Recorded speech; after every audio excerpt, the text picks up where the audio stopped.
Selamat siang sahabat moralitas. Selamat datang di acara pelatihan Cegah Parasit, Hiduplah Bijaksana. Puji syukur kita panjatkan kepada Tuhan Yang Maha Esa.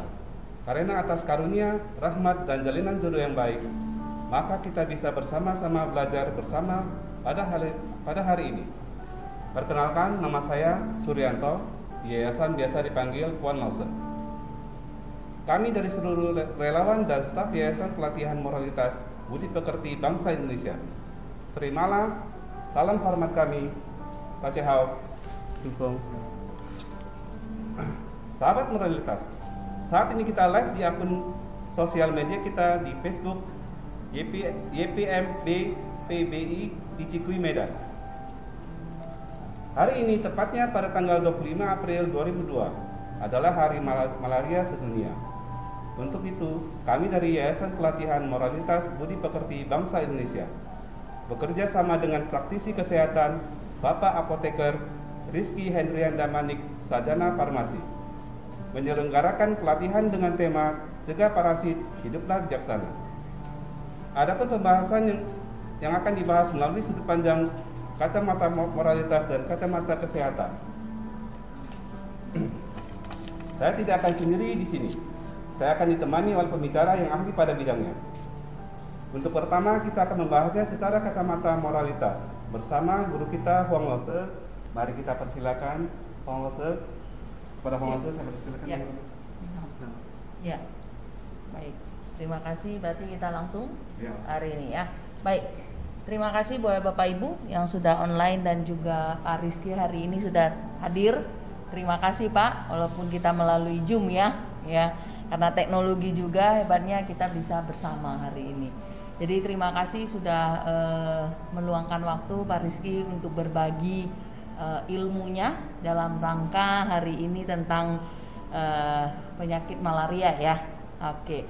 Nah, jadi dari kita Yayasan Pelatihan Moralitas Budi Pekerti Bangsa Indonesia, kita sama-sama mengupas apakah ada hubungannya penyakit itu yang berada di dalam tubuh kita dengan karakternya kita, dengan sifatnya di dalam diri kita. Karena kenapa? Kalau kita sudah mendapatkan penyakit ataupun belum mendapatkan penyakit, tentunya harus kita cegah. Selain dari kesehatan, tentunya karakter kita juga harus diubah. Nah, jadi buat sahabat moralitas, kita bahas sedikit sebenarnya apa sih yang membuat penyakit ya, atau boleh katakan penyakit itu sama dengan musibah, dengan malapetaka, dengan tidak sehatnya diri kita. Nah, supaya kita bisa terhindar ya, tidak keburu datang malapetaka dan musibah ini. Nah, maka di dalam kacamata moral kita belum mendapatkan penyakit, segeralah kita berbuat tentang yang namanya kebaikan dan kita mengumpulkan yang namanya berkah atau namanya pahala ya. Kita akan lihat di zaman sekarang sering terjadi bencana seperti yang sekarang kita lihat, pandemik ya. Nah, kita harusnya berusaha keras untuk melakukan kebaikan dan mengumpulkan kebaikan kita supaya terciptanya berkah-berkah atau energi-energi positif baik lingkungan kita maupun diri kita. Nah, jika tidak, ketika malapetaka itu datang dan bencana itu melanda, itu sudah terlambat bagi kita untuk melakukan kebaikan dan mengumpulkan pahala atau berkah itu. Nah, oleh karena itu harus segeralah kita melakukan kebaikan dan kita mengumpulkan berkahnya, segera harus dilakukan. Ya, di masa lalu di Cina juga ketika biasanya orang-orang melihat ada bencana, kita bisa membantu, baik itu bencana kekeringan, bencana banjir. Nah, itu akan menjadi orang-orang yang mempunyai kemampuan ekonomi kaya, dia akan memberikan secara sukarela sesuai dengan kemampuannya. Nah, yang mereka lakukan ini adalah untuk menjalin jodoh baik dengan semua makhluk secara meluas, memberi pertolongan dan bantuan kepada mereka supaya mereka terbebas dari kelaparan dan kedinginan. Nah, inilah berkah seperti ini sangatlah besar. Maka kita harus mengerti dan memahami dengan jelas bagaimana melakukan kebaikan dan mengumpulkan berkah itu. Karena kenapa? Melakukan kebaikan dan mengumpulkan berkah itu sangat penting. ketika semakin banyak bencana dan malapetaka ataupun penyakit melanda diri kita, kita harus semakin tahu bagaimana melakukan kebaikan dan mengumpulkan berkah. Artinya apa? Berarti tabungan kebaikan kita sudah berkurang, maka kita diberi cobaan dengan sakit, ya. Nah, jika kita sudah tercerahkan dan sadar, jika kita sudah benar-benar memiliki kebijaksanaan, maka kita melakukan kebaikan dan melakukan berkah ini merupakan kesempatan yang baik. Kenapa? Karena melakukan kebaikan dan mengumpulkan berkah ketika sedang dalam keadaan sulit, maka berkah ini akan semakin nyata nantinya, ya. Nah, kita harus tahu, mengapa nih kok, apa hubungannya saya harus melakukan atau mengumpulkan berkah ini? Nah, kita sekarang melihat banyak pengusaha besar sebenarnya mereka memperoleh kemajuan pesat, ya, dalam usahanya, juga hanya sementara waktu. Tetapi tidak lama kemudian terdengar bahwa dia telah bangkrut dan sudah menghilang dari muka umum ini. Apa penyebabnya? Karena tabungannya sudah habis, ya. Artinya ketika berkah ada di depan mata, dia lalai, dia lengah. Nah, tidak tahu bagaimana melakukan kebaikan dan mengumpulkan kembali. Sehingga dia tidak mengerti yang namanya prinsip kebenaran tentang kenapa, sebab dan akibat itu. Apa yang dia tanam itu yang akan dia tuai. Maka manusia di sini juga tidak peduli dan dia bergerak di dalam usaha atau karir apapun. Jika kita menginginkan usaha dan karir kita berkembang dan maju, maka kita harus melakukan kebaikan dan mengumpulkan berkah. Nah, jika kita tidak melakukan kebaikan dan tidak mengumpulkan, maka sangat sulit bagi kita usaha dan karir untuk supaya bisa maju dan berkembang pesat. Nah, bagaimana jika tidak ada berkah? Kalau tidak ada, ya tidak ada yang mau mendengarkan Anda ketika Anda berceramah di atas panggung. Oleh sebab itu, memupuk berkah itu sangatlah penting, ya. Nah, melakukan kebaikan dan mengumpulkan berkah berarti kita menjalin jodoh baik dengan semua makhluk. Seperti hari ini Bapak Ibu, kita karena jalinan jodoh yang baik, kita bisa ketemu Pak Rizky dan Bapak Ibu yang sedang online. Kita bisa kumpul bareng hanya untuk membagi apa pengalaman kita, sedikit pengetahuan kita. Nah, hari ini kita memupuk, kita mengukir jodoh, ikatan jodoh itu. Jadi jodoh itu juga bukan celing jatuh kita hari ini kita berjodoh, bukan, tapi kita pupuk, kita jalin, kita tenun jodoh-jodoh tersebut. Nah, jodoh itu datang dari mana? Dari kita yang mempunyai tabungan berkah, tabungan pahala yang sama, frekuensi yang sama, sehingga kita bisa bertemu. Nah, jika kita menjalin jodoh yang baik dengan semua orang, maka kita bisa mendapatkan rasa hormat dan dukungan dari semua orang. Dan kita di saat berdiri di posisi, kita bisa berada di posisi yang tak terkalahkan. Nah, kita lihat orang zaman dulu juga memahami kebenaran ini, sehingga kalau yang sekarang ini kenapa dia nggak percaya? Aduh, saya kok ketemu ini kok membal lagi ya, ketemu ini kok membal lagi ya. Nah, artinya jodoh-jodoh kita itu tidak kuat, ya. Nah, sehingga kita bisa lihat bahwasanya tidak ada jalan yang bisa kita lakukan kalau kita jodoh ini sudah kita lewatin, artinya tidak kita tenun, ya. Saya boleh dibantu? Oke. Nah, sekarang tadi bagaimana cara kita melakukan kebaikan itu dan mengumpulkan, sehingga ada 3 cara, ya, 3 hal yang harus kosong atau 3 putaran pemurnian. Jadi di saat kita mengumpulkan berkah, ada 3 hal yang harus kita jaga, ya. Ada 3 hal yang harus kita jaga. Nah, yang pertama, sikap kita harus benar ketika kita melakukan sumbangsi, kita bersedekah, ya. Karena kenapa? Jangan berpikir, oh, saya di saat memberi, baik hari ini memberi itu bukan hanya materi, ya. Hari ini kita memberi pembelajaran, ada juga dalam pemberian semangat, ada juga pembelian dalam tutur kata. Nah, itu juga berdana, ya, itu juga bersedekah. Yang paling penting adalah sikap kita. Maka kita butuh di saat kita memberi, kita butuh sikap kita yang sesuai dengan kebenaran. Jangan kesombongan yang akan kita keluarkan, karena kita berpikir, "Yuk, kan saya yang memberi, kamu yang menerima, kamu yang harus ini dong." Ya nggak bisa. Nah, Teguh dalam konsep pikiran yang murni ketika memberi, yang berarti pada saat kita memberi tetap pada niat dan pikiran yang murni.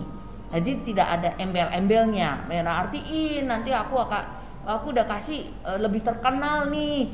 Terus kalau saya sudah berbagi, nah nanti saya dapat apa gitu. Nah inilah disebut pemikiran yang benar, yang murni ya.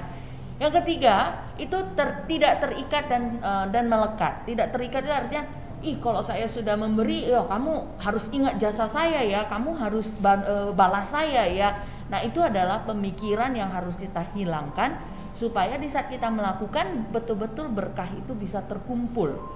Nah dengan kata lain, ketika kita bersumbangsi jangan memikirkan saya.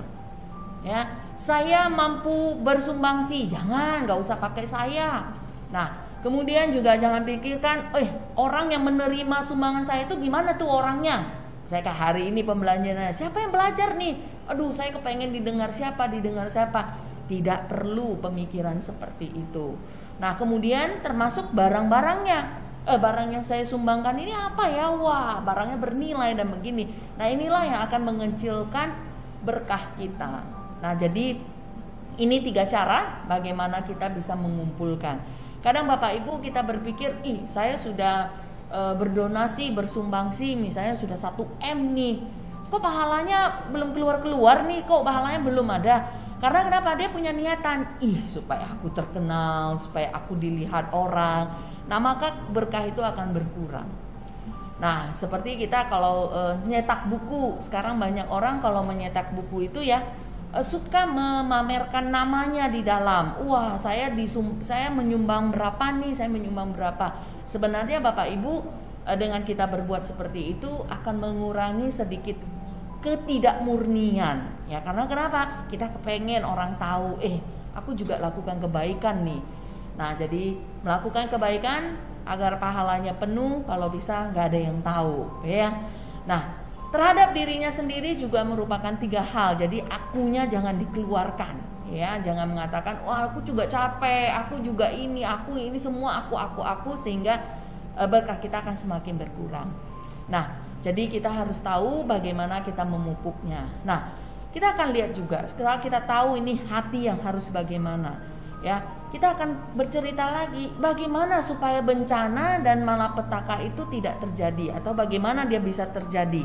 Nah, bagaimana caranya bisa luput dari bencana tersebut, dari penyakit, dari malapetaka. Nah, kita coba lihat.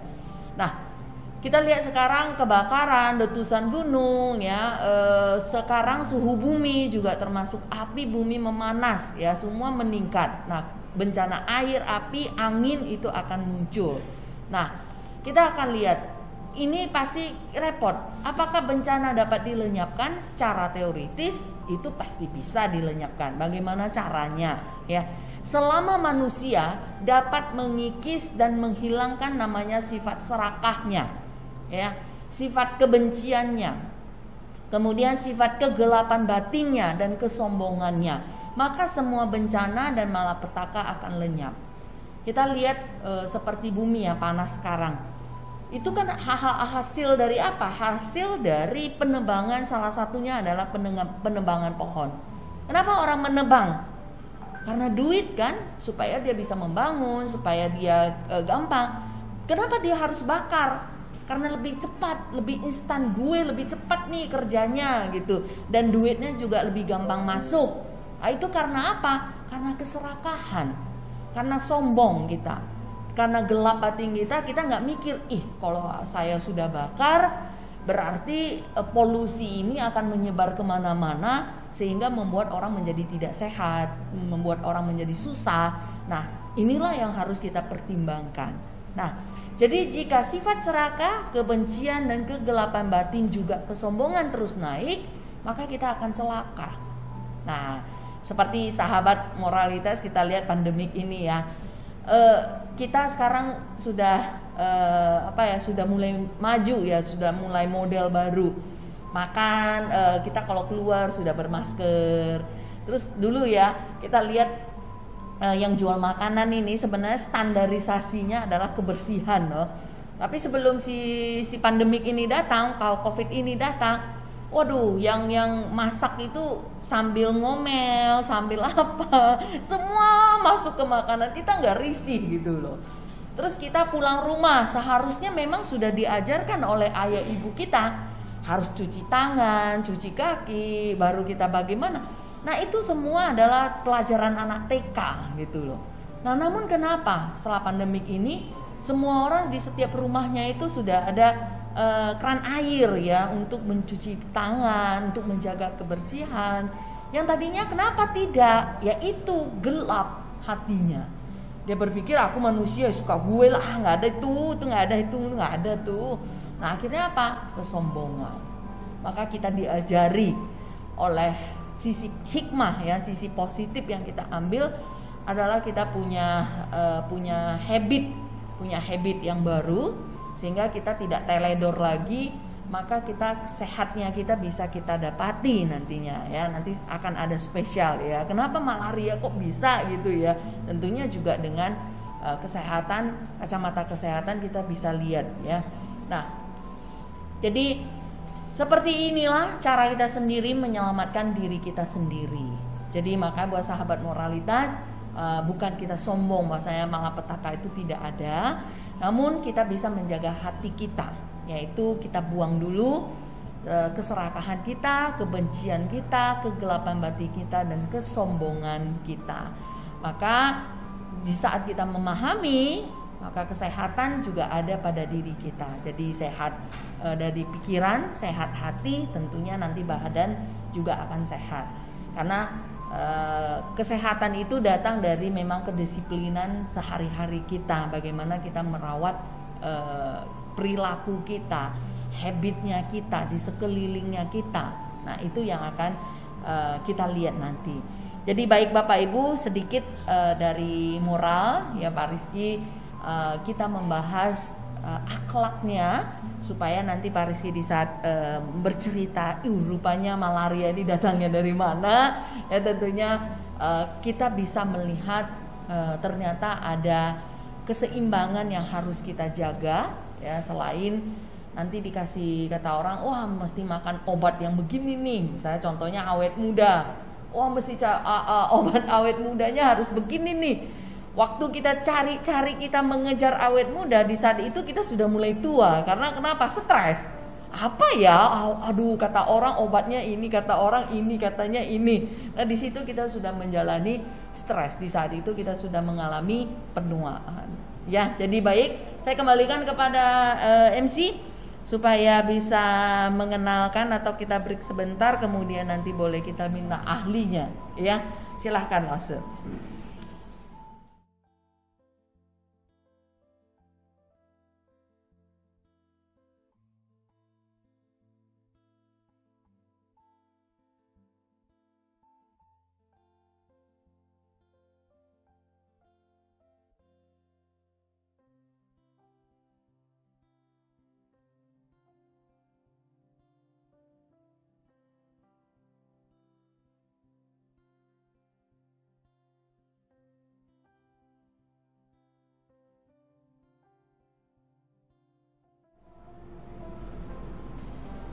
Baik, demikian sudah kita bahas dari segi kacamata moralitas, bagaimana mencegah penyakit malaria.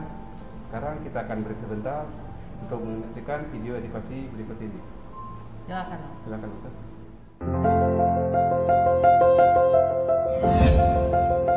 Ubahlah hidupmu.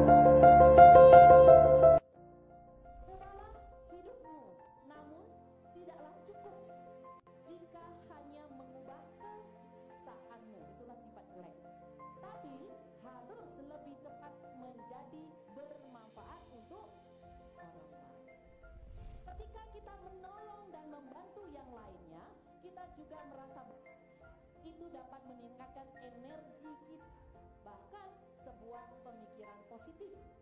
Contoh pemikiran positif, ungkapkan sesuatu dalam bentuk gambar yang berupa pemikiran yang berisi penuh dengan cinta dan kasih. Letakkan bumi di dalam hatimu dan pikirkanlah cinta dan kasih sayang di dalam keseluruhan bumi kepada semua makhluk di bumi ini, berharap semuanya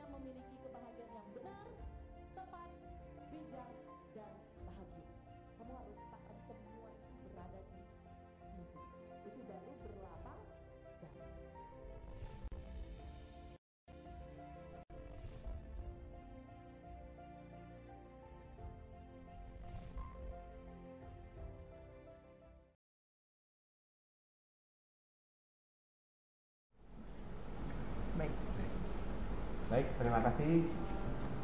Sekarang kita akan membahas dari kacamata kesehatan ya. Baik, ya. Sebelumnya kita akan perkenalkan dulu narasumber kita berikut ini. Beliau bernama Bapak Apoteker Rizky Hendrian Damanik, Sarjana Farmasi, pendidikan Sarjana Farmasi Institut Kesehatan Deli Husada, pendidikan profesi Apoteker Institut Kesehatan Deli Husada, pengalaman di KPA industri obat di PT Mutiara Mukti Pharma, rumah sakit di RSU Sembiring, pedagang besar farmasi PBF di PT Penta Valen, Puskesmas Putali Baru, Apotek Graha Farma 3. Demikian profil dari Bapak Apoteker Rizky Hendrian Damanik. Mungkin kita langsung bisa masuk ke pembahasan dengan beliau, Bapak Apoteker Rizky Hendrian Damanik. Waktu dan tempat kita persilakan, Pak. Ya. Terima kasih. Silakan, Pak. Kita mulai. Oke. Baik, sebelumnya saya ucapkan terima kasih kepada Ibu dan semua tim yang sudah memberikan kesempatan saya untuk berbagi mengenai masalah kesehatan malaria dari kacamata kesehatan. Baik, yes. Boleh ditampilkan slide saya? Boleh, silakan.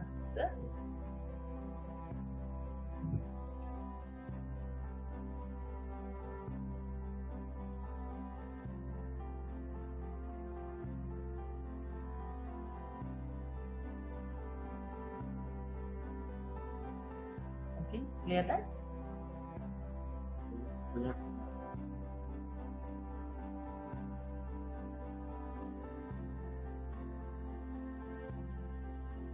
Sudah. Ya, kelihatan ya, Pak? Oke. Yuk.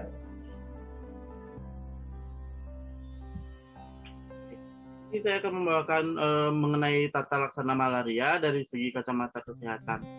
Nah, next, Pak.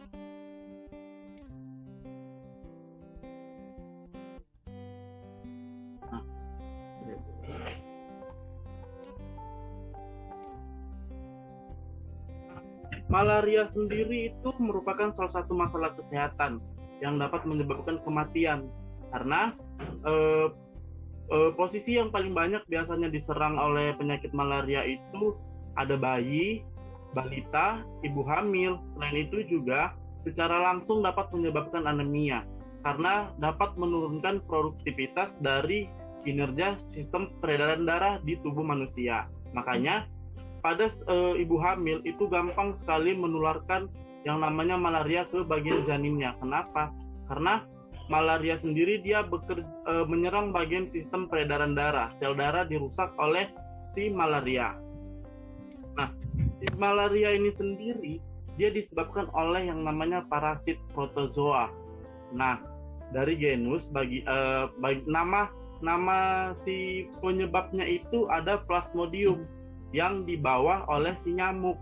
Nah, menurut WHO sendiri, mereka melaporkan sekitar ada 3,3 miliar orang yang berada di 97 negara beresiko terjadinya infeksi malaria dalam setiap tahunnya. Pak. Nah, berdasarkan pemantauan WHO sendiri, jadi dilaporkan ada 197 juta kasus malaria terjadi serentak dan menimbulkan 584.000 kematian pada tahun 2013. Namun, kasus ini semakin kemari semakin menurun karena pencegahan sudah dapat dilakukan dan gejala-gejalanya juga sudah mulai dipantau dan sudah diketahui oleh beberapa tenaga medis. Mereka sudah mengetahui apa sih gejala spesifik yang menandakan mereka itu bisa terserang yang namanya malaria. Sedangkan malaria sendiri ada beberapa golongannya. Ada yang namanya malaria berat, itu terhadap mortalitas dan mortalitas dari ibu dan janinnya. Next, Pak. Nah, bahkan sebagian orang juga sulit nih membedakan mana sih yang namanya malaria dan DBD. Nah, sebenarnya malaria dan DBD ini berbeda. Penyebabnya juga berbeda. Nyamuknya juga berbeda. Sedangkan si malaria ini dia disebabkan oleh nyamuk yang bernama Anopheles berlina. Nah, dia jadi kelaminnya nyamuknya spesiesnya betina. Nah, sementara kalau dia DBD hanya disebabkan oleh nyamuk Aedes aegypti. Nah, jadi karakteristik nyamuknya dia sudah berbeda ini. Nggak sama antara DBD dan malaria. Kalau si malaria, dia nyamuknya Aedes. Dia hanya menyerang bagian kulit untuk bagian sistem imunnya. Kalau si malaria, dia menyerang sampai ke sel darah, bahkan dia mengendap di hati. Nah, seperti itu Bu, dan teman-teman semua. Jadi nyamuk ini dia berkembang di air bersih, sedangkan nyamuk Anorhexis yang penyebab si malaria, dia lebih suka bertempat di air yang kotor. Itu perbedaannya. Makanya dia membawa si parasit, si nyamuk penyebab malaria tadi, si Anopheles tadi. Nah, itu yang diinfeksikan si nyamuk tadi ke tubuh manusia. Masuklah ke aliran darah, mengendap di bagian tubuh.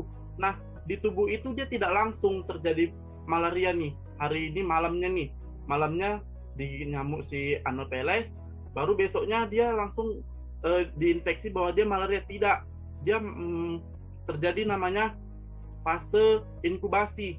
Selama 7-14 hari si penderita akan mengalami gejala-gejalanya.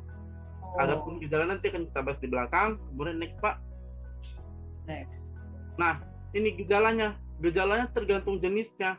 Ada dia demam akut yang didahului oleh stadium dingin, menggigil, pusing, kemudian diikuti demam tinggi yang berkeringat. Nah, biasanya kalau si malaria ini pasiennya ditandai dengan berkeringat, menggigil, tulangnya mengilu.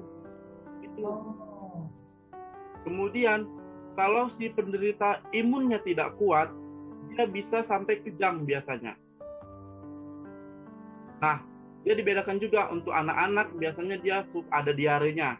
Ada diare, kepalanya mual, kemudian muntah, kemudian lebih ke imunnya sih, karena dia lebih menyerang ke hati. Dia langsung tuh, dari darah langsung dia menyebar ke seluruh tubuh, dia diproses inkubasi di hati, di manusia, hati manusia.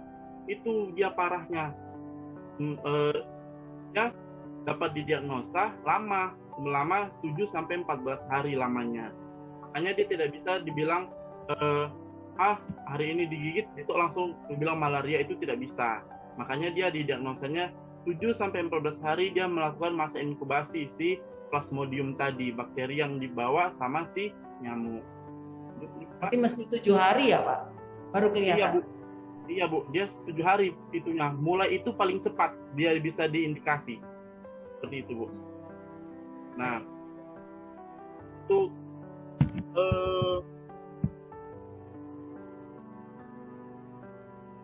ini ada alur penderita malaria. Si pasien jadi datang dengan gejala klinis yang disebutkan tadi. Dia ada riwayat demam selama 7 hari, kemudian kepalanya pusing, rasa mual, muntah, disertai diare, kemudian nyeri otot dan pegal-pegal. Kemudian dilakukanlah pemeriksaan darah dengan bantuan mikroskop oleh tim laboratorium. Nah, jika dia diketahui, maka dia dinyatakan positif.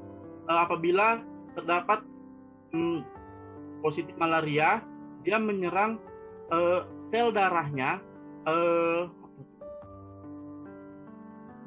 sel darah merahnya HB-nya menurun. Dia ditandai seperti itu, HB-nya menurun. Dia hampir sama sih seperti DBD, cuman bedanya kalau malaria ini dia panjang, ada nyeri tulang, kemudian bakteri berkembang di bagian hati.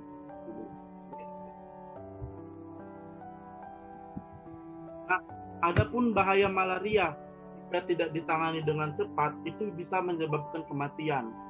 Paling bahaya lagi apabila malaria menyerang si ibu hamil, karena si ibu hamil dan janinnya juga bisa terancam terjadinya kematian. Itu bahayanya, karena si bayi mudah terinfeksi karena dia kan masih satu saluran perdarahan sama ibu sistemnya.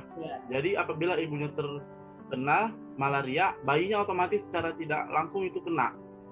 Tuh. Kemudian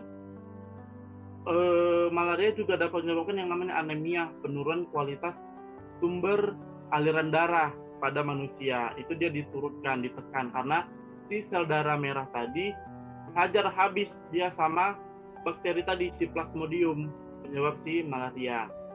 Kemudian bahaya juga pada si ibu hamil jika tidak diobati, dia menyebabkan keguguran, lahir prematur si bayi, kemudian lahir berat badannya tidak stabil, kemudian bisa juga menyebabkan kematian pada si bayi. Walaupun dia katanya ibunya selamat, tapi bayi bisa menyebabkan kematian, tidak bisa diselamatkan, seperti itu. Nah, ini siklus transmisi. Kenapa? Karena si malaria ini juga dia bisa menular ke orang. Oh, menular ya Pak ya? Ibu, dia bisa menular ke orang. Makanya pada janin, seperti janin contohnya, dia kan bisa menular tuh dari ibu. Sedangkan DBD kan dia nggak bisa tuh. Nah, kalau DBD kan dia tidak bisa menular ke orang. Tapi si malaria dia bisa menular melalui darah ke darah. Oh, iya ya? Ya Bu, dia dari darah ke darah. Seperti bisa dibilang sih dia hampir sama kayak TB, cepat penularannya. Karena di darah tadi sudah terinfeksi sama si bakteri Plasmodium. Nah, bakteri Plasmodium itu ada di darah, kemana darah ikut dia. Makanya dia bisa sampai masuk ke organ hati. Iya. Mengendap di organ hati. Nah, seperti itu. Makanya dia bisa menular ke orang, si malaria ini. Makanya malaria ini juga merupakan penyakit yang berbahaya karena dia menyebabkan kematian. Gitu.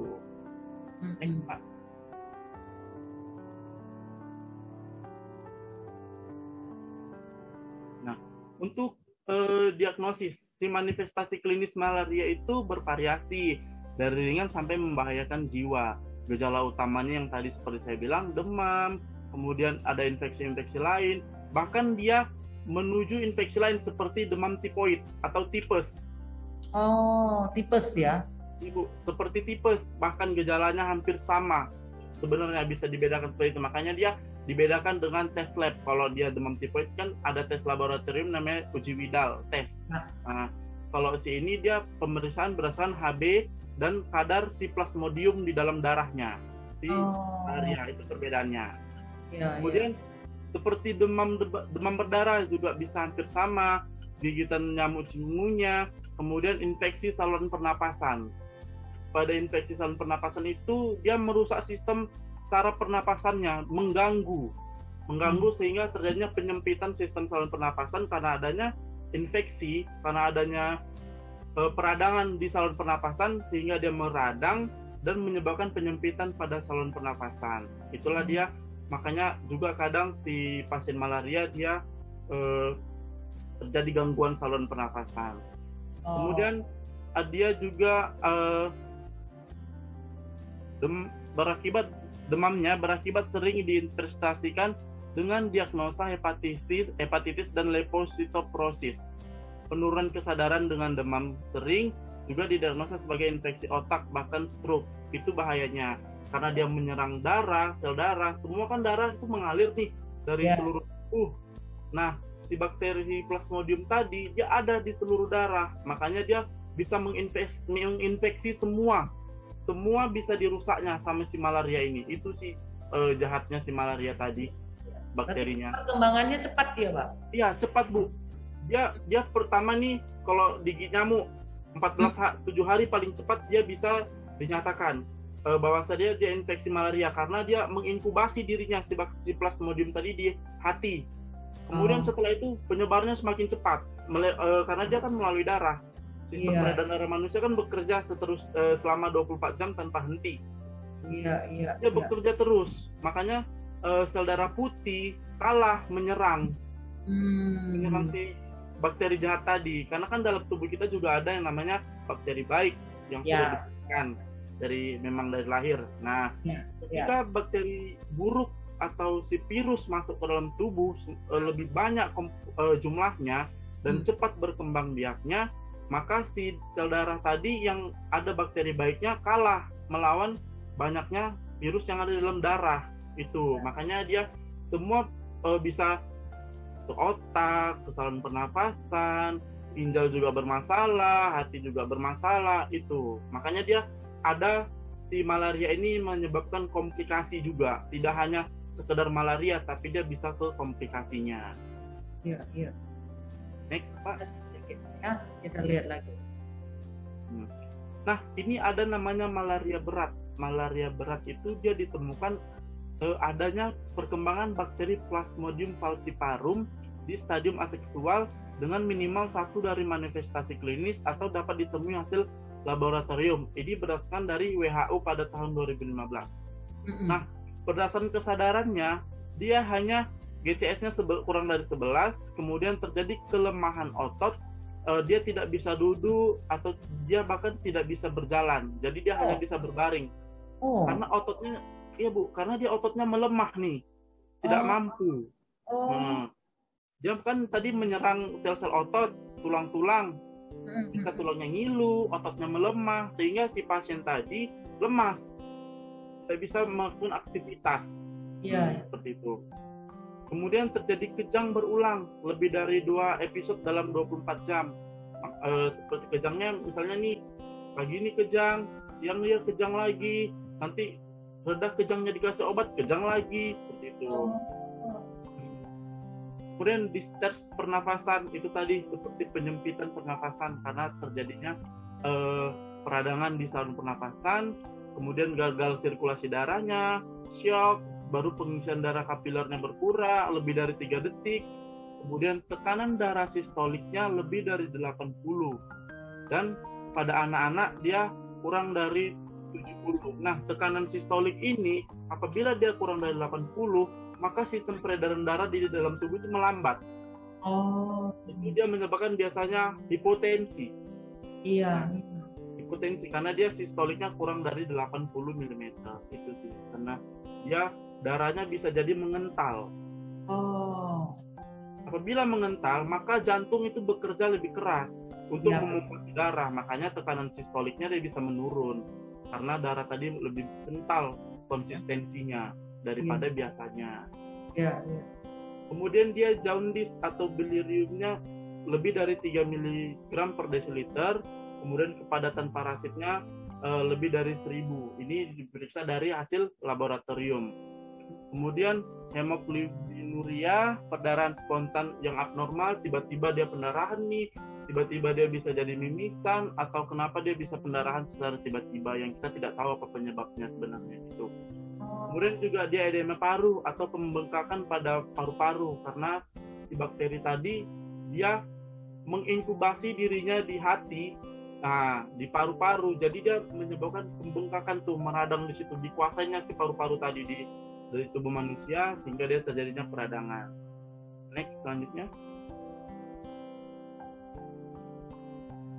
Nah, ini tadi yang saya bilang, dia tidak hanya menyebabkan di bagian malaria saja, tapi dia bisa menyebabkan yang namanya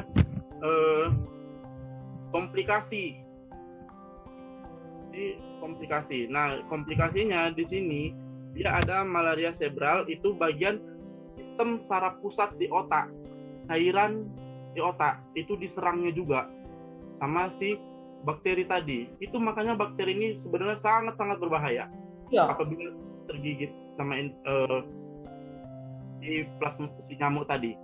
Kemudian dia bisa gagal nafas, gagal ginjal, kemudian black water fever, anemia berat, hipoglikemia, terus dan DIC. Nah, ternyata dia tidak hanya menyebabkan yang lain tadi, tapi dia menyebabkan hipoglikemia, di mana kadar gula darahnya menurun karena disebabkan si bakteri tadi. Nah, itu sebenarnya bakterinya ini banyak sekali dia menyebabkan komplikasi kepada si penderita. Makanya itu sih berbahayanya. Nah, ini untuk anamnesis. Selanjutnya, nah pada anamnesis sangat penting untuk diperhatikan karena keluhannya biasanya itu hampir sama dengan DBD, dengan demam tipoid tadi, dia hampir sama. Itu makanya sama ya. Iya Bu, dia hampir sama ini karena dia ada demam juga, dia ada menggigil, dia berkeringat, kemudian sakit kepala, mual, muntah, diare gitu. Itu sebenarnya yang susah untuk membedakannya, tapi dia biasanya, makanya untuk membedakan lebih spesifik dia dianalisa di pengambilan sampel darah, dianalisa di laboratorium. Kemudian untuk riwayat sendiri. Nah, ini sih sebenarnya yang bisa lebih banyak menyebabkan terjadinya malaria. Si pasien ini, si penderita malaria pernah pergi ke wilayah endemik malaria. Oh. Di Indonesia sendiri, wilayah endemik malaria itu ada di NTT, Papua, dan Papua Barat. Nah, karena biasanya seharusnya penderita sebelum dia melakukan perjalanan ke daerah endemik malaria, dia harus melakukan namanya konsumsi obat mencegah terjadinya malaria. Oh, ada ya Pak ya obatnya ya? Ya ada. Dia bisa 2-4 hari sebelum berangkat ke daerah endemik malaria. Kemudian jika dia di sana selama 7 hari, konsumsi obatnya terus sampai 7 hari. Dan ketika dia pulang ke daerah asalnya, tetap dilanjutkan sampai dia 30 hari. Habiskan dia 30 hari. Itu makanya sebenarnya si penderita malaria juga, dia sebelum pergi ke suatu wilayah, dia harus mengetahui apakah daerahnya terjadi endemik malaria atau tidak. Seperti itu. Untuk dilakukan pencegahan nih, agar dia tidak terinfeksi malaria. Nanti tahu-tahu pergi dia ke sana, nggak tahu pulang-pulang udah kena malaria aja. Iya benar. Malarianya di sana. Ya. Itu yang harus diperhatikan, riwayat perjalanan dia kemana seperti itu. Ya. Next lanjut. Nah, pemeriksaan fisik biasanya dia dilihat juga fisiknya, bagaimana suhu tubuhnya, berapa derajat Celcius, demamnya, tingginya, kemudian konjungtiva, telapak tangan yang pucat, skleranya, kemudian pembesaran limpa atau splenomegali. Biasanya yang lebih ditandai itu pemeriksaannya si splenomegali, pembengkakan pada bagian limpa, seperti yang saya bilang tadi, karena dia kan di situ tuh inkubasinya terus, di situ dia untuk tidurnya dia di situ nih untuk perkembangbiakan dia tadi, karena dia kan menyerang darah tuh, di situ kan banyak tuh darah segar tuh kan, di limpa, di hati, di situ diserangnya itu, dirusaknya lah sistem-sistem di hati tadi, maka dia terjadi peradangan di hati. Itu antara perbedaan hati yang normal dengan hati yang terjadi pembesaran akibat malaria. Next. Nah, ini pemeriksaan tadi yang saya bilang, pemeriksaan dengan mikroskop, pemeriksaan dengan sampel darah, kemudian ada tidaknya parasit malarianya, positif atau negatif. Biasanya itu ahli-ahli laboratorium yang memeriksa seperti apa ada atau tidaknya si bakteri tadi. Kemudian next. Nah, pengobatannya, ini sekarang kita masuk ke pengobatan. Ada malaria komplikasi dan non komplikasi. Yang pertama kita bahas tentang non komplikasi. Jadi pengobatan ini dianjurkan saat ini pemberian ACT atau artesunat, nama obatnya. Pemberian kombinasi ini untuk meningkatkan efektivitas dan mencegah resistensi si malaria. Makanya biasanya sebelum pergi ke daerah endemik, si pelaku perjalanan harus mengkonsumsi ACT. ACT terlebih dahulu untuk mencegah terjadinya perkembangbiakan si malaria dalam tubuh, karena kan dia ini lama masa inkubasinya 7-14 hari. Nah, itu. Obat ini dia diberikan secara oral, diminum, biasanya dia 1x1, Primaquine untuk si gestasionalnya. Si gestasional ini dia pada ibu hamil. Kemudian next. Nah, ini ada pengobatan malaria menurut berdasarkan berat badan. Di obatnya ada DHP dengan si Primaquine. 1-3 hari sebelum pergi pakai DHP. Tuh, pada saat di daerah endemik lanjut pakai Primaquine-nya. Diminum tuh Primaquine seberapa lama dia ada di daerah endemik malaria tersebut. Jika 7 hari diminum sampai habis. Walaupun sudah pulang tetap diminum, karena kita tidak tahu nih dalam kita terinfeksi atau tidak. Bahkan kita tuh tidak tahu mana sih nyamuknya gitu. Iya Bu, bagaimana sih membedakan nyamuknya secara spesifik yang benar gitu. Karena kan kita tidur nih, kita nggak sadar, tiba-tiba udah ada aja gitu kan. Tahu-tahu sudah dalam tubuh, kita nggak tahu. Makanya bagus kita mencegah sebelum kita melakukan perjalanan ke daerah endemik itu sebenarnya. Next. Ini untuk dosis ini si malaria vivax berdasarkan berat badan. Kalau misalnya tidak ditemukan nih bagaimana sih pemberiannya untuk berdasarkan berat badan. Kadang kan orang berat badannya itu berbeda-beda, usianya segini tapi berat badannya dia overweight biasanya. Nah, ada alternatifnya dia diberikan berdasarkan berat badan gitu.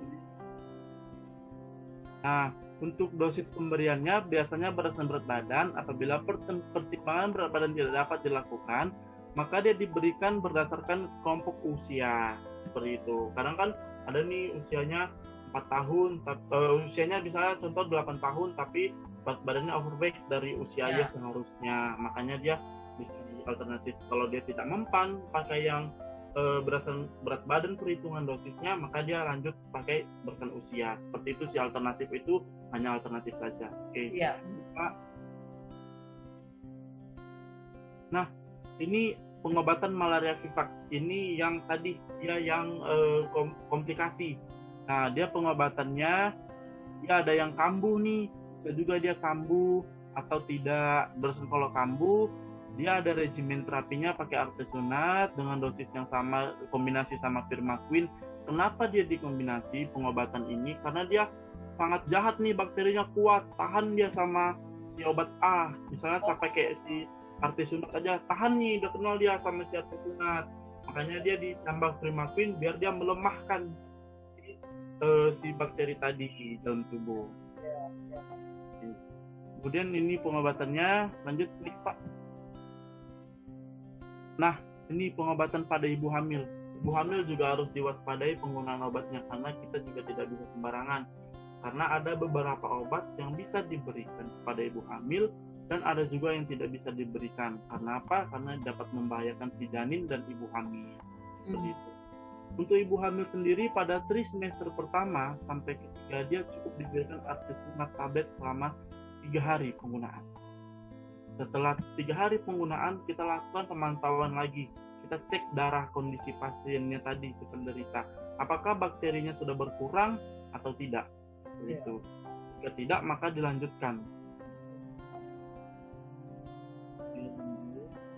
Nah, ini berdasarkan pemantauan dia pengobatan pasien si rawat jalan dan rawat inap. Kalau di rumah sakit atau di pelayanan kesehatan, seperti puskesmas, itu juga sekarang sudah ada yang namanya sistem pengobatan berdasarkan rawat jalan atau rawat inapnya.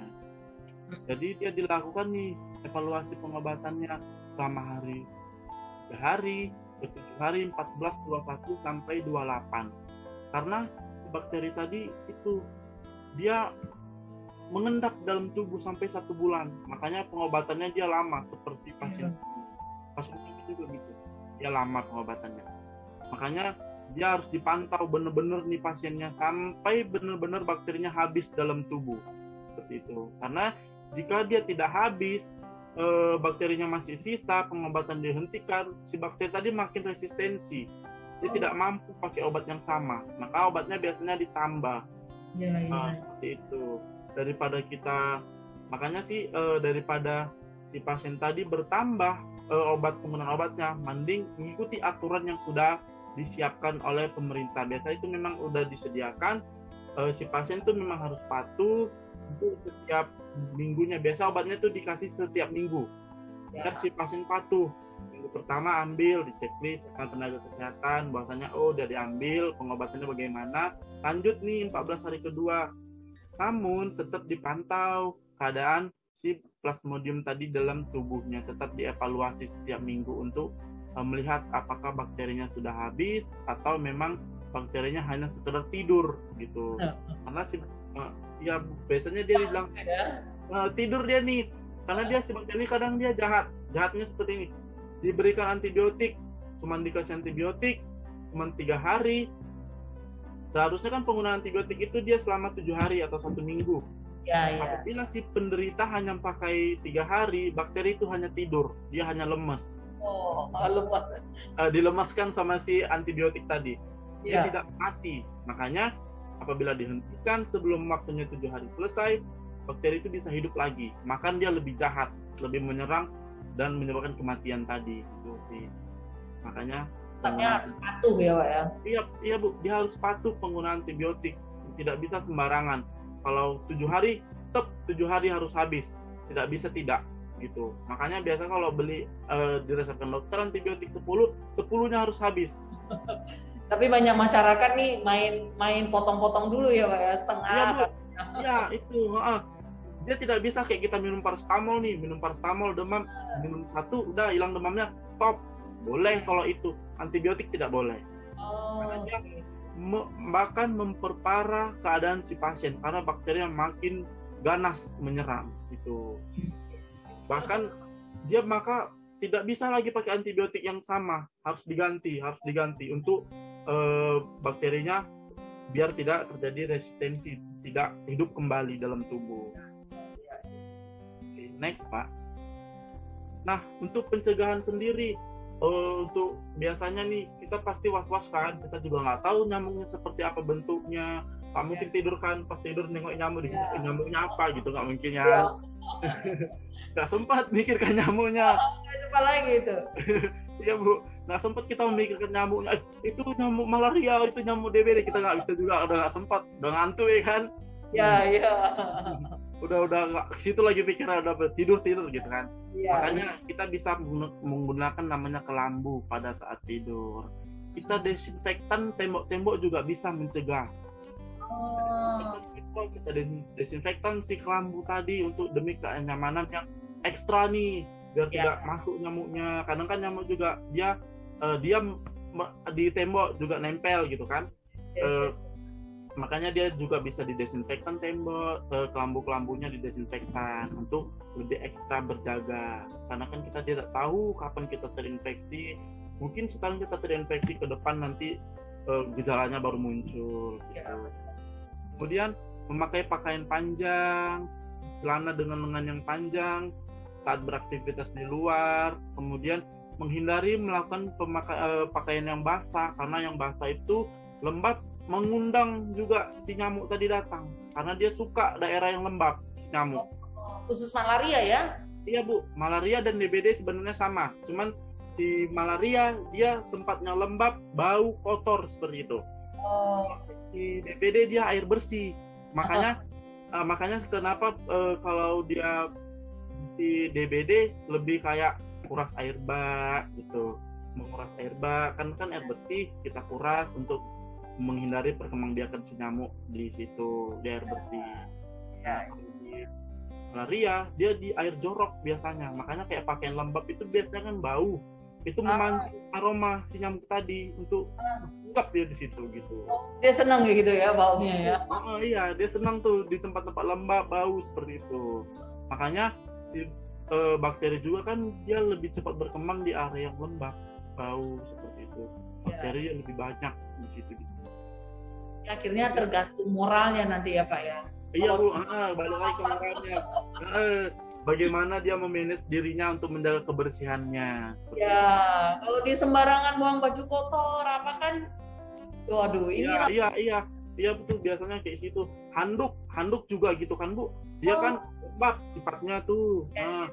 Handuk itu makanya dia biasanya 3 atau 4 hari harus cuci handuk, karena kan dia selain berkembang bakteri di situ, jamur juga berkembang. Demi kesehatan kita bersama, seperti itu. Lakukanlah mulai membuat sebetulnya dari diri kita sendiri, moral kita sendiri, membentuk bagaimana kita menjaga kesehatan tubuh. Mulai dari hal kecil sebenarnya, hal-hal sepele gitu. Ya, kayak handuk ya. Banyak orang kan malas ya, cucinya mesti seminggu 2 minggu. Iya, baru katanya.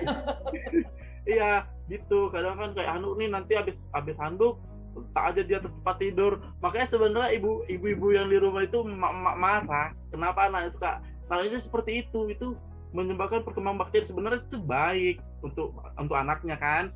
Si anak tadi misalnya diarahkan yang benar seperti itu. Iya. Sering itu Pak, kalau siap mandi lemparnya ke tempat tidur. Iya.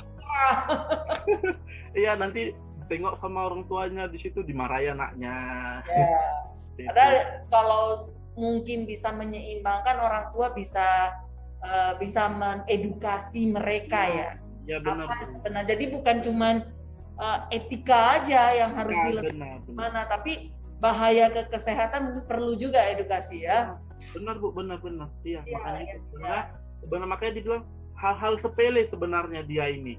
Menjaga kesehatan itu untuk diri kita sendiri itu hal sepele. Makanya sebenarnya kesadaran kita bagaimana kita memanage diri kita, bagaimana kita mengatur diri kita menjadi sehat ke depannya. Untuk diri kita juga gitu kan. Betul ya. Kemudian pakai lotion nih. Lotion juga bisa membantu mencegah nyamuk hinggap di tangan. Tapi memang ada beberapa juga kan yang alergi nih pakai lotion gitu. Ya Bu, makanya ya seperti itu, memanage diri, kebersihan sih, lebih kebersihan aja kalau misalnya gitu. Ya. Kemudian next Pak.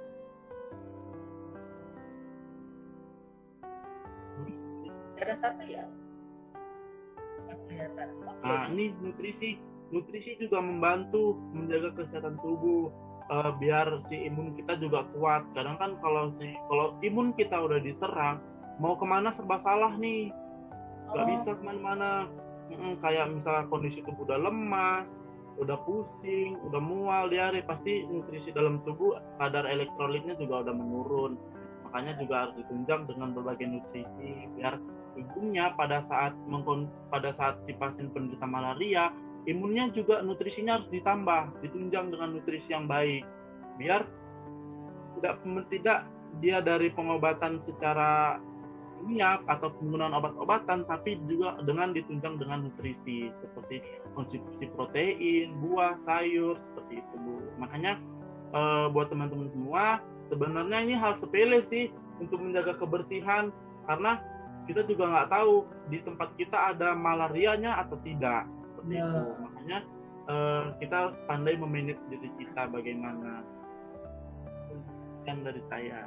Oke, terima kasih Pak. Kita kembali ke MC ya, silakan MC ya.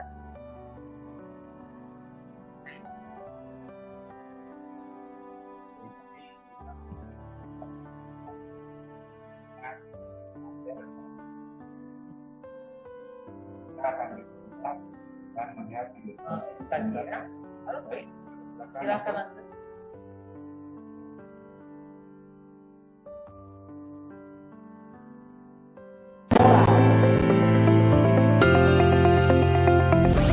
Kesehatan di dalam kacamata moral.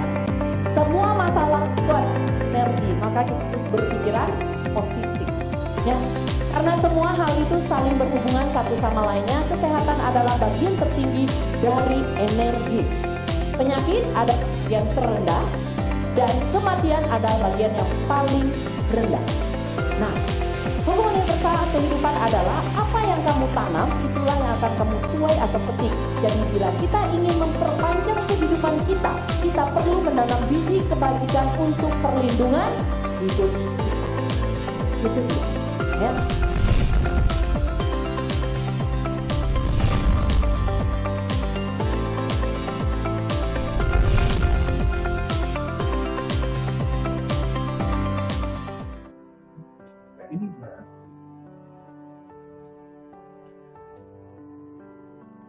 Baik, sudah kita saksikan video edukasi moralitas tadi.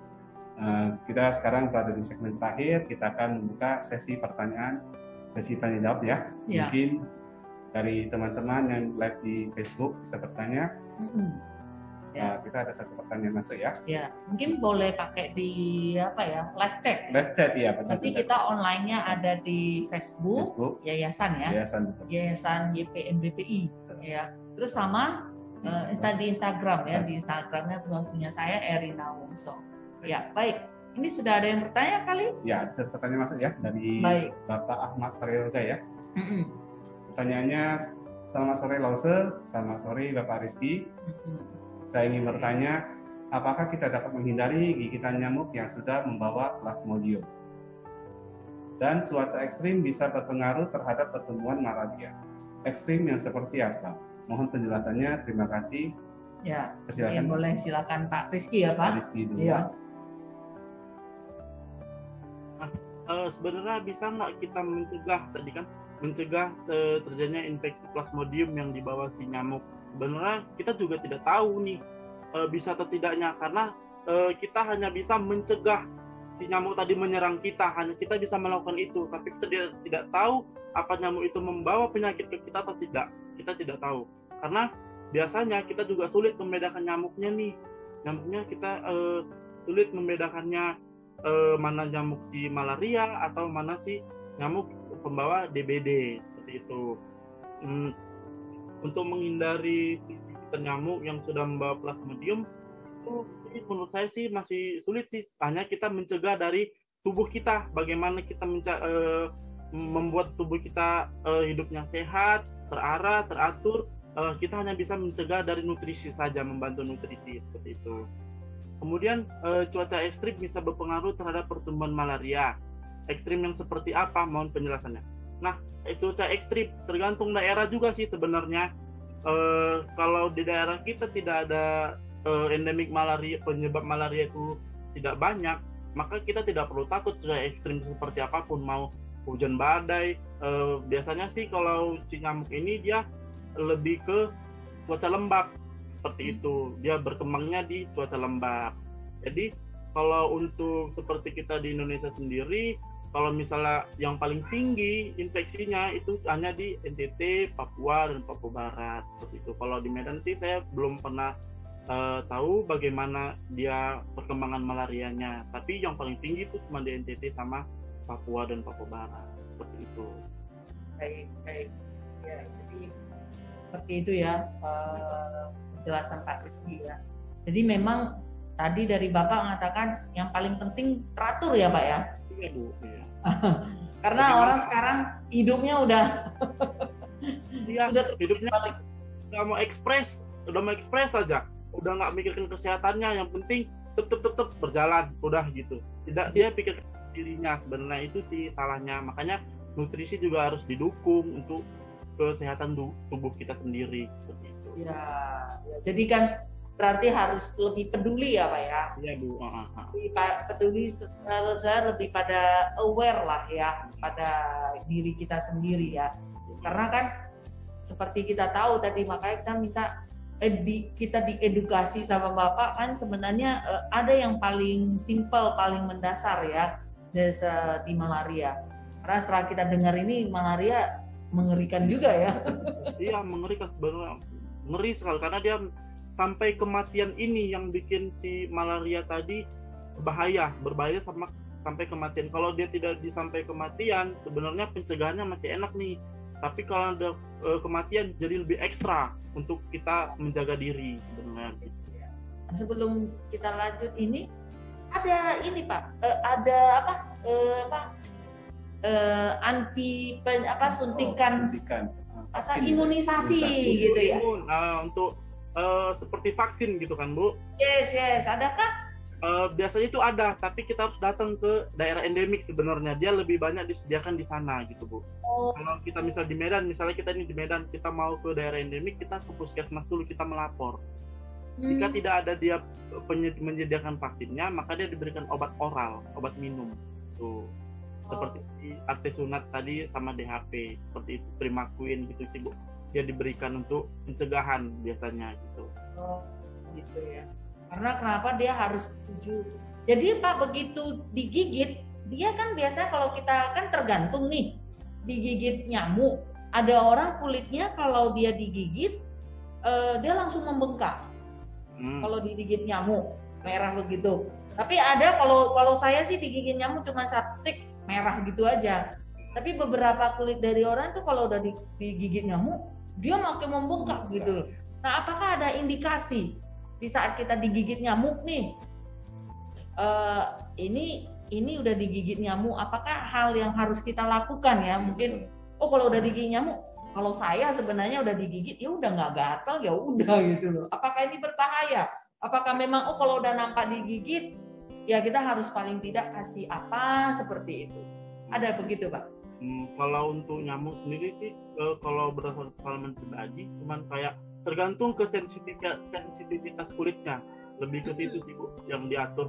Kalau misalnya dia tidak ada masalah, cuma hanya bengkak gitu seperti gatal, meradang, itu cukup kayak diberikan lotion anti nyamuk saja cukup gitu. Atau kayak pemberian anti minyak kayu putih juga bisa untuk mengurangi rasa gatalnya sebenarnya seperti itu. Kalau untuk gigi nyamuk, apakah dia terinfeksi, kita juga tidak tahu nyamuk itu dari mana sumbernya. Nah, makanya Biasanya kalau malaria atau DBD itu paling cepat, hanya 3 hari sudah bisa diketahui indikasinya dia DBD. Kalau malaria ini sebenarnya yang berbahaya karena dia bisa 7 sampai 14 hari baru kita ketahui malaria. Jadi itu pun dilakukan dengan pemeriksaan darah kadar si plasmodium tadi itu sih Bu. Berarti dia bukan itu tanda bahwasanya oh saya hari ini digigit nyamuk nih, ternyata angka 3 hari lagi, seminggu lagi saya demam, apa berarti harus tetap pakai tes lab bukan karena gigitan itu ya? Iya Bu, benar seperti itu. Kita tidak bisa mendiagnosis diri kita malaria, wah digigit nyamuk malaria di besoknya atau 14 hari kemudian malaria, nggak bisa seperti itu. Nggak bisa. Akan ada gejala yang muncul satu persatu secara perlahan. Ada yang kalau gejala itu ada yang ekstrim juga Pak, begitu ketahuan kan, belum nggak ketahuan sih, cuman langsung dia ekstrimnya keluar gitu, ada juga. Ada dia ekstrim, biasanya tuh tandai kayak pusing, langsung dia pusing berat, kemudian dia tekanan darahnya turun, kemudian juga dia bisa ngilu tulang, diare, paling banyak sih dia diare sama mual Bu, itu yang ekstrim. Oh itu yang pertamanya dia iya, ya. Ya. Cuma kalau bagi kita yang nggak diedukasi Pak, berpikir ya kalau diare ya diare, makanya obat diare. Iya, benar. Makanya biasanya tuh kalau beberapa hari gitu. Iya Bu. Dan biasanya juga berdasarkan riwayat dia sih, riwayat perjalanannya. Karena malaria ini paling banyak berdasarkan riwayat perjalanan dia ke daerah endemik malaria tadi. Itu sih paling banyak. Atau kayak di sekitaran kita di paling dia hanya kayak DBD gitu, sekedar DBD gitu aja sih. Kalau kita misalnya ke tempat, biasanya ke tempat yang lebih terpencil itu Pak, kan misalnya yang lebih banyak pohon-pohonnya, sawah-sawahnya, nah itu gimana itu? Itu biasanya dia lebih banyak nyamuknya, nyamuk DBD sih Bu, chikungunya, dengue gitu. Oh tipenya begitu ya, dia DBD gitu ya? Iya, tipenya beda, nyamuknya jenisnya spesies nyamuknya dia berbeda. Oh ya, tadi kan udah dijelasin ya, kalau DBD dia senangnya tempat yang bersih gitu ya. Oke, kita masih ada yang tanya. Oke, silakan Mas, ada yang tanya. Lagi pertanyaan dari Ibu Abida semuanya. Nyalose, selamat siang Pak Rizky. Ya. Saya mau bertanya apakah penyembuhan malaria bisa cepat? Apakah penyembuhan malaria bisa cepat dilakukan? Sebenarnya tergantung jenis malarianya. Apakah dia masuk kategori berat atau dia ringan seperti tadi. Apakah dia bisa menyerang sampai ke komplikasinya atau tidak? Kalau dia hanya kayak sekedar cepat dia diketahui diagnosis malarianya, maka pengobatannya tetap bisa cepat. Tapi biasanya paling cepat dia 1 bulan. Kenapa? Karena dia memang sampai benar-benar menginaktivasi si bakteri tadi, si plasmodium tadi sampai benar-benar dia mati, agar dia tidak bisa berkembang lagi, hidup lagi. Nggak sekedar pingsan si plasmodium tadi, tapi memang dia benar-benar mati. Oh. Jadi mau tidak mau kalau sudah terdeteksi, berarti dia harus pengobatan tetap harus 1 bulan gitu ya? Ya gitu. Untuk mencegah si bakteri tadi aktif kembali. Dia hanya sekedar mendurkan bakteri, tapi memang mematikan gitu. Oh iya. Ya jadi jangan berpikir udah kena malaria nih gitu ya. Kayaknya udahlah 1 minggu kayaknya nggak kenapa-kenapa lagi gitu kan. Berarti tetap harus konsekuensi obat yang harus dikonsumsi ya. Kambuh namanya. Oh, apakah bisa kambuh Pak? Bisa Bu. Kalau pengobatannya tadi kayak tadi yang Ibu bilang, dia hanya sekedar 1 minggu nih penggunaannya, tidak habis sampai 30 hari dia tidak patuh penggunaan obat. Itu bisa kambuh ke depannya. Karena si bakteri tadi hidup kembali. Maka dia bahkan dia lebih ganas, lebih menyerang semua, diserang nih di bagian seluruh tubuh, menyerang ke ginjal, ke hati, ke otak, saluran pernafasan, itu semua bisa diserangnya. Karena dia udah tahan pakai obat yang awal kita pakai. Nah, seperti itu. Dia udah kenal obat yang masuk pertama. Misalnya pakai Primaquine sebelumnya 1 minggu. Dia udah kenal sama si Primaquine. Maka ketika dia stop 7 hari, kemudian belum mati bakteri tadi, berkembanglah misalnya 3-4 hari dia mengalami gejala yang sama, dia pemeriksaan ke lab dengan hasil yang sama masih infeksi malaria, dilanjutkan pengobatan primakun itu akan tidak mempan, maka dia dikombinasi biasanya untuk lebih efektif membunuh gitu. Tambahlah jumlah obat tadi. Iya. Jadi jangan berpikir selesai ya gitu ya. Jadi memang ada kasus Pak seperti sampai ke fatal seperti itu. Ada Bu, ada kasus bahkan dia meninggal. Banyak sekali. Bahkan ibu hamil dengan janinnya, ibu dan anaknya juga meninggal karena malaria juga ada. Tapi tadi secara menularnya itu secara darah tadi ya Pak ya? Dia menular dari darah ke darah, luka gitu. Seperti ya kayak TB begitu.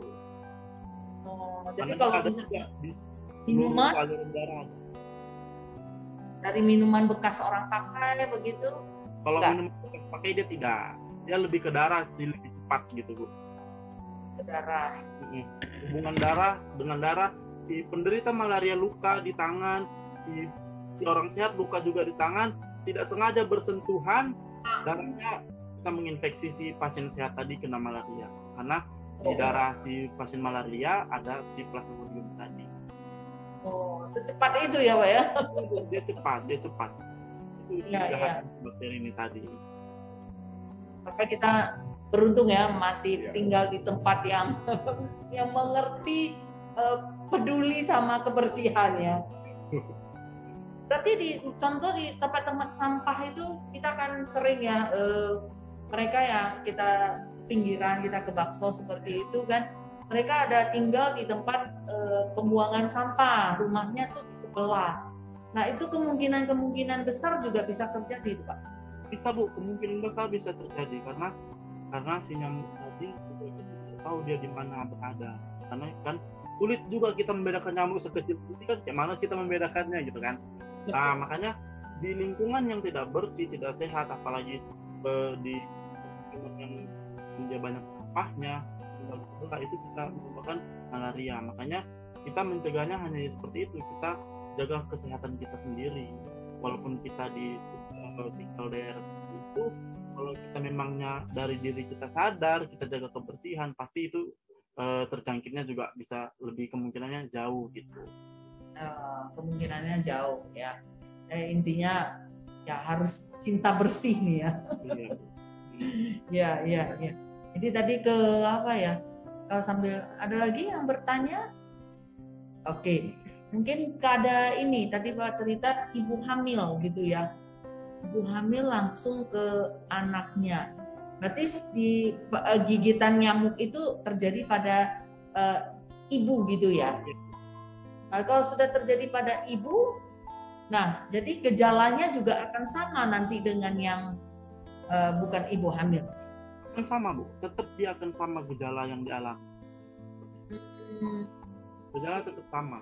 Bahkan kalau ibu hamil dia lebih lemas otot sih Bu, karena dia kan ada anaknya nih di dalam kandungannya, dia akan lebih ke ekstra, lebih ke imun si ibu, makanya dia bisa ke lemas otot gitu sih Bu. Tapi kalau sudah ibu hamil dan anak seperti itu, ibu hamil pada anaknya, pencegahannya juga sama dan pengobatannya juga sama normal seperti yang tidak hamil seperti itu. Sama, pengobatannya juga sama Bu, pencegahannya juga sama, karena kan dia memang secara umum seperti itu gejalanya, dan untuk pencegahannya juga secara umum sama, hanya dia dibedakan jenis obatnya aja yang lebih aman untuk ibu hamil tadi, agar tidak mempengaruhi si janinnya, karena si janin apabila seorang ibu hamil, pengobatannya juga harus diperhatikan keamanan untuk si janinnya. Kalau bisa kita selamatkan dua, kenapa harus satu yang kita selamatkan, seperti itu sih Bu. Jadi gimana maksudnya kapan kita ketahuan deteksi satu bisa diselamatkan atau dua-duanya bisa diselamatkan? Dari bagaimana pengobatannya Bu, kita pantau nih pengobatannya. Di bayi kan kita bisa lihat dari tes darah gitu Bu. Kandungan plasmodium di darah, misalnya ada penggunaan 3 hari, setelah 3 hari kita tes darah bagaimana kadar plasmodium dalam tubuh, apakah jumlahnya masih sama banyaknya atau sudah berkurang. Ketika sudah berkurang, maka pengobatan dilanjutkan sampai pemeriksaan lab juga habis, sampai dia habislah bakteri plasmodium tadi. Itu bisa dipantau dari hasil laboratorium dengan pengambilan sampel darah.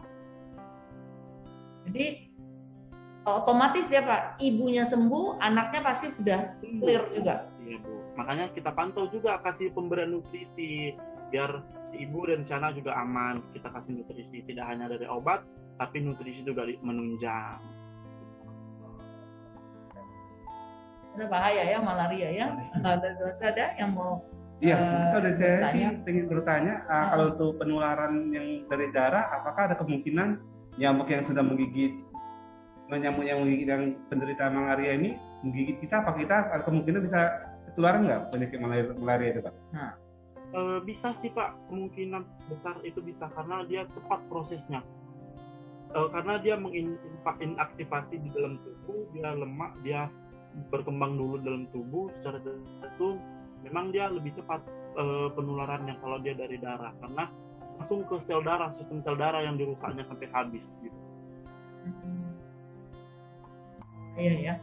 Berarti di lingkungan yang sama gitu ya. Nah, mungkin dia si A ini kita tadinya bareng dengan si A satu lingkungan. Jadi dia si A ini ternyata udah duluan kena dan terdeteksi. Bisa kemungkinan kita juga kalau tidak ada gejala berarti aman gitu ya Pak. Kalau harus menunggu sampai ada gejala? Biasa seperti itu Bu, hanya gejala yang bisa menentukan apakah dia terinfeksi atau tidak. Kemudian dilakukanlah pemeriksaan lab seperti itu untuk menunjang kebenarannya gitu. Oh iya, nggak bisa parno juga ya Pak ya? Iya, makanya tetap seimbangkan diri dengan jaga pola kebersihan, pemberian nutrisi yang baik juga untuk tubuh seperti itu.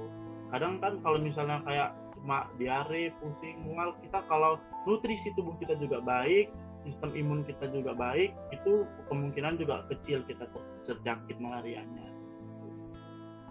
Itu intinya ya. Ya. Jadi diare itu salah satu signal pertama ya Pak ya? Iya Bu, iya, karena dia menyerang sistem pencernaan tadi habis diserangnya. Makanya dia jadi diare terus menerus gitu. Makanya dia lemas, imunnya pun turun. Oh ya, karena kalau udah diare itu kan membuat lemas kan? Ya, sistem elektrolit tubuhnya menurun, kacau dia jadinya. Itulah dia imunnya turun karena elektrolitnya juga habis karena dia diare terus menerus. Makanya dia si diare ini juga bisa menandakan berbagai macam kenapa sih bisa diare gitu. Bakteri berarti kalau diare itu paling banyak sih ditandai bakteri dalam tubuhnya lagi kacau gitu. Tidak benar, lagi tinggi bakteri jahatnya di dalam tubuh, makanya dia diare. Kebanyakan sih seperti itu. Iya. Itulah malaria ya. Oke. Boleh kita setelah itu ada lagi yang bertanya. Nah, jadi nanti sudah nggak ada ya. Baik. Jadi kalau nggak ada lagi kita akhiri ya. Kita simpulkan ya. Baik. Terima kasih. Jadi kesimpulannya untuk mencegah penyakit malaria kita harus ibaratnya galakkan hidup bersih, kan, break, dan harus dijaga moral kita juga. Tapi sebelum berakhir Pak, tadi bagus contohnya. Selain tadi handuk, apalagi nih karakter yang membuat contoh yang lain, habit yang lain ada nggak Pak? Lebih ke pakaian sih Bu, dia banyak karena kan nyamuk dia suka hinggap di pakaian hitam lembab, itu lebih cepat nyamuk datang seperti itu. Nah, ya karena nyamuk itu suka di posisi lembab karena dia bakteri cepat berkembang di situ gitu sih Bu. Karena di pendidikan moral ini banyak orang tua mengeluh yang mulai dari itu Pak, masalah handuk tadi. Waduh, anak saya kalau udah siap mandi handuknya sembarangan gitu loh. Iya, benar. Nah, itu jadi bahkan dari handuk itu bisa menularkan penyakit menular jamur sih Bu, kebanyakan. Makanya kenapa kalau si A pakai handuk si A pakai handuk, si B tidak boleh menggunakan handuk si A. Karena kita tidak tahu di handuk itu penyakitnya. Walaupun itu saudara, suami istri. Walaupun saudara, ya, tidak boleh. Itu tidak boleh dilakukan karena untuk setiap orang sistem imunnya, kekebalan tubuhnya berbeda. Gitu.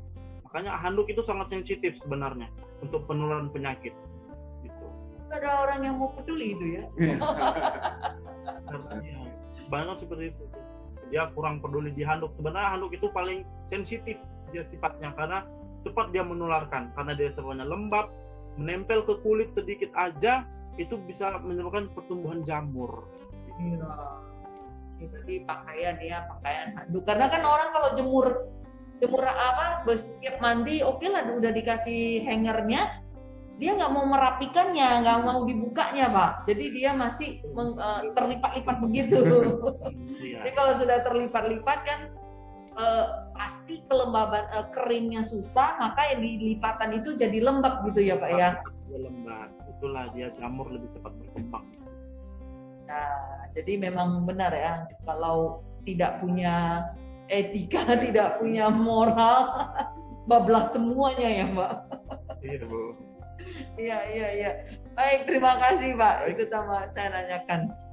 Ini setelah pertanyaan sudah selesai, pembahasan kita sudah selesai, dari kami Yayasan Pelatihan Moralitas Edukasi Bangsa Indonesia, berakhir sudah cara kita hari ini.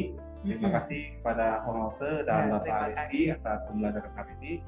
Semoga pembelajaran ini bisa menambah ilmu dan menambah keyakinan kita. Iya. Mungkin dari kami Yayasan kita akan memberikan secara simbolis cendera mata untuk Bapak Rizky untuk acara pembelajaran hari ini yang akan dilakukan oleh saya. Baik, yuk silakan. Jadi terima kasih Pak waktunya ya. Mudah-mudahan Bapak punya waktu nih bisa main-main ke yayasan kita. Iya Bu, iya. Ya. Karena juga lagi bertugas ya Pak. Oke. Baik. Jadi kita saya silakan secara simbolik ya. Saya silakan simbolik, nanti mungkin akan kirim ke Bapak nantinya. Ya. Saya lakukan. Ya, ini sertifikat sedikit biar selalu mengingat kami Pak yang di sini. Oke. Dan ini sedikit buat ngopi Pak. Jadi nanti akan mengingat kami di sini ada Bapak, di sini ada yayasan. Jadi bisa sambil mengingat kita ya. Oke, terima kasih ya.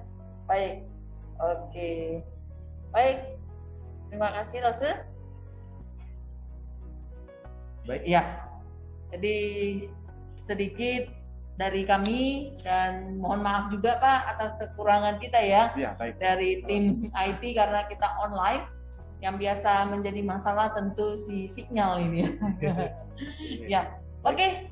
Baik. Sampai mungkin jumpa. Kita bisa foto bersama ya. Ya, oke. Di screenshot dulu ya. Mungkin ya. harus buka dulu baru kelihatan ya. Oke. Senyum lah, karena nggak ada masker lagi. Iya, silakan Pak. Kita gaya pertama senyum dulu ya Pak ya. Oke, yuk Aryo.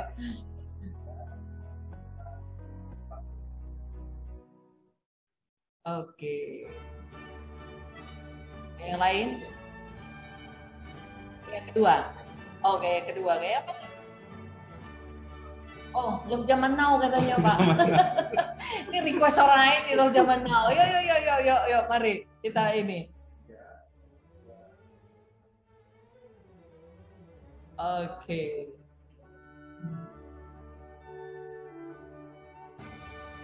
Oke, terima kasih Pak. Sampai berjumpa. Terima kasih juga atas kesempatan. Waktunya Bapak main-main ke yayasan. Ya, Oke, terima kasih Pak. Ayo, mari kita pamit.